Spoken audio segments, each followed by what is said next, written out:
सराव संच 2.1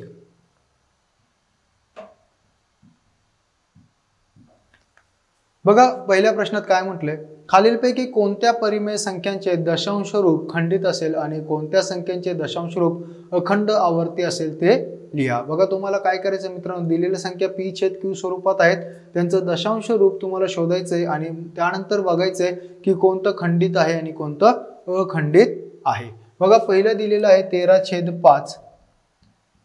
आता 13/5 म्हणजे 13ला जर का आपण 5 ने मित्रांनो जर का भागलं तर बघा 13ला जर का आपण 5 ने भागलं तर 5 दुणे 10 उरले 3, दशांश चिन्ह दिला 0, 5 सक 30 आणि बाकी उरली 0। याचा अर्थ उत्तर जे आलेलं आहे 2.6 हे आहे खंडित रूप। हे आहे आपलं खंडित रूप।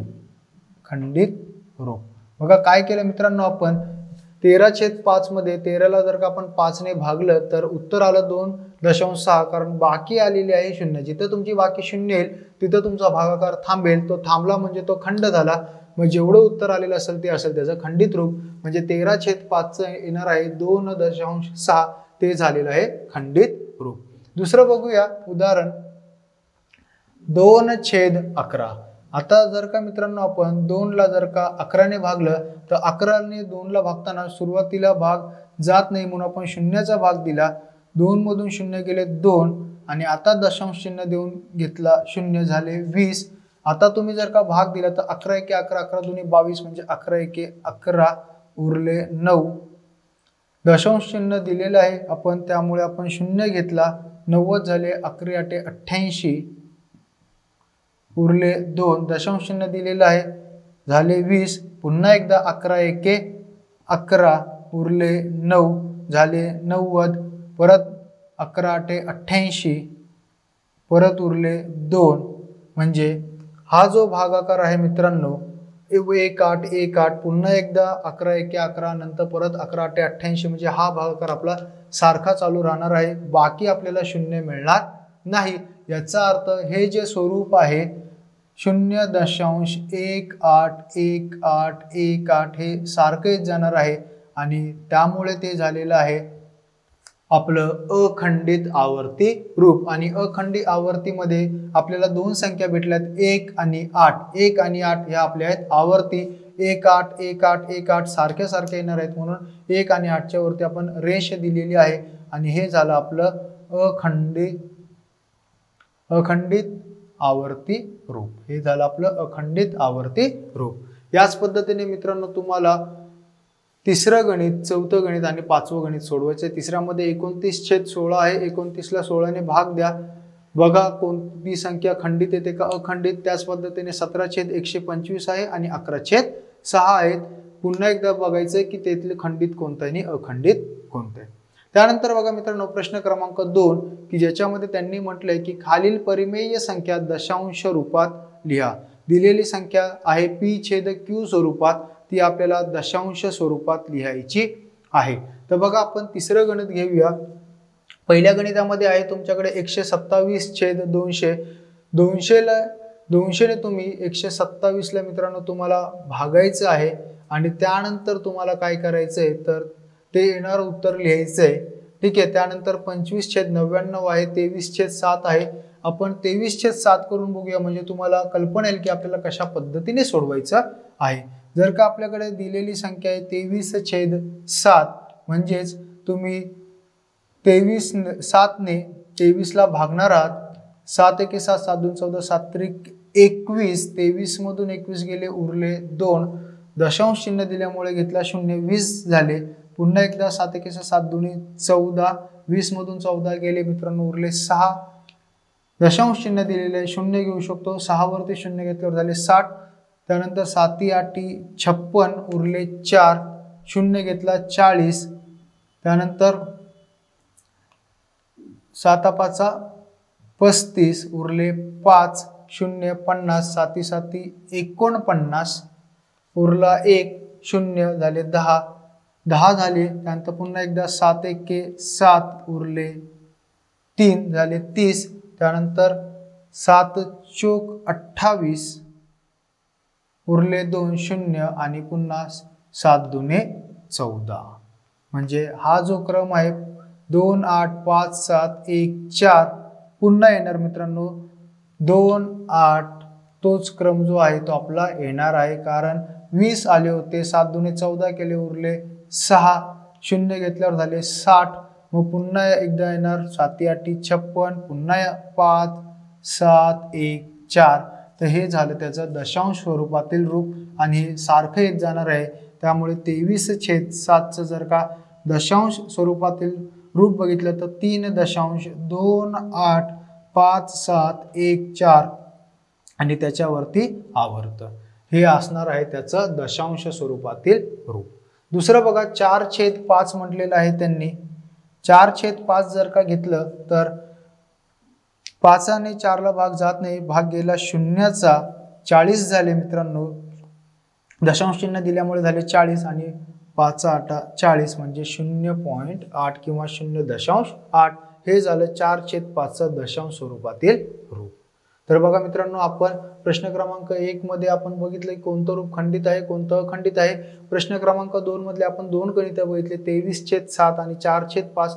23/7 दशांश रूप करत असताना ते अखंडी आवर्ती भेटलं की ज्याच्यामध्ये 2 8 5 7 1 4 ही आवर्त संख्या भेटली आणि 4/5 मध्ये भेटलं 0.8 हे झालं त्याचं दशांश स्वरूपातील रूप. आता बघूया प्रश्न क्रमांक 3. बघा प्रश्न 3. खालील परिमेय संख्या p/q स्वरूपात लिहा. बघा पहिलं दिलेलं आहे आपल्याला 0.6 आवर्त. 0.6 आवर्त याचा अर्थ झाला 0.6666 असा आहे. तर आपण काय करूया, दिलेली संख्या जी आहे 0.6 आवर्त तिला आपण x मानूया, म्हणजे x बरोबर 0.6 आवर्त. आता दोन्ही बाजूला आपण 10 ने गुणणार आहोत, कारण दशांश चिन्हानंतर एकच संख्या आहे की जी सारखी आवर्त स्वरूपात येत आहे, म्हणून दोन्ही बाजूला 10 ने गुणू. जर का दोन्ही बाजूंना 10 ने गुणलं तर झालं x गुणिले 10 10x आणि इकडे 0.6 आवर्त म्हणजे 0.666 याचा अर्थ झाला 6.6 आवर्त. हे झालं आपलं 6.6 आवर्त. याला आपण म्हणणार आहोत समीकरण 2, वरच्याला म्हणणार आहोत समीकरण 1. आता आपण काय करणार मित्रांनो, समीकरण 2 मधून समीकरण 1 वजा करणार आहोत, म्हणजेच समीकरण 2 वजा समीकरण 1 केलं असता 10x वजा x बरोबर 6.6 आवर्त वजा 0.6 आवर्त. 10x वजा x केला असता आपलं 9x बरोबर 6.6 आवर्त वजा 0.6 आवर्त केला असता 6 गेले आणि 6तून 0 गेले 6 म्हणजे आलं 6.0. x ला 9 गुणिले आहेत ते 9 तिकडे गेल्यावर भागिले होतील.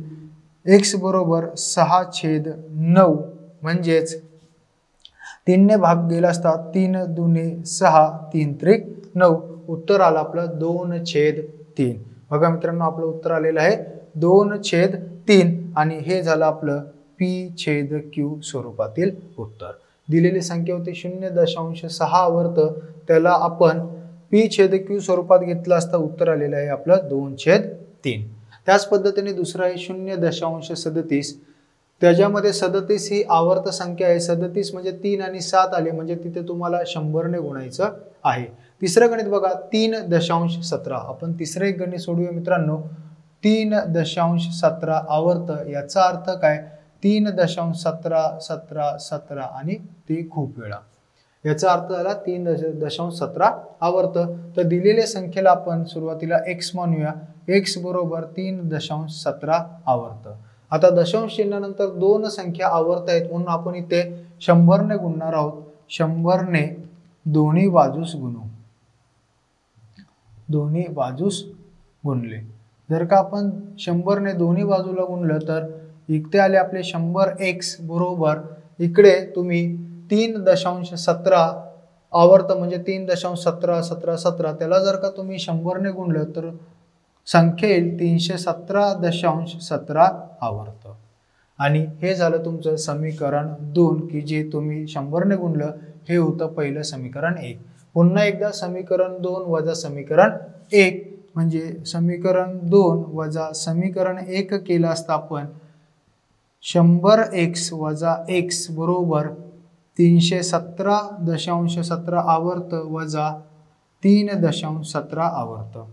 इथे आपल्याला 317 मधून जर का 3 गेले तर राहिले 314.17 आवर्त मधून 17 आवर्त गेले उत्तर आलं 0. 100x मधून x गेला राहिले 99x आणि हे 99 गुणिले तिकडे गेल्यावर भागिले x बरोबर 314 भागिले 99.